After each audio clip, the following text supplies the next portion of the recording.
Hello Noble Knitter, it's Nancy Queen, and today I'm going to show you how to make a slipped rib stitch. It's different from a regular rib because you get those columns of slipped stitches. Now let's get into this nice thick textured stitch. Don't forget to subscribe to this channel and click the bell to get notified every time I post. I received one skein of Universal's Deluxe Bulky Yarn for this project. I'm also using a pair of size 11 needles, a pair of scissors, and a finishing needle to weave in my yarn ends. To cast on, I'm going to use a long tail cast on, and I'm going to make a slip knot about 2 feet into my yarn. I'll make 2 loops, slide one into the other, and draw up the loop, and then place the loop on the needle. Now if you're interested in doing the long tail cast on, check this link above and I'll show you step by step how to do this cast on.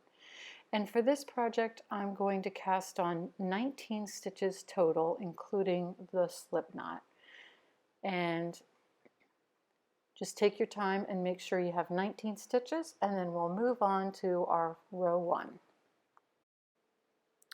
Okay, we're going to start row 1 by knitting the first stitch. Then we're going to move the yarn in front of the work and slip the next stitch as if to purl it.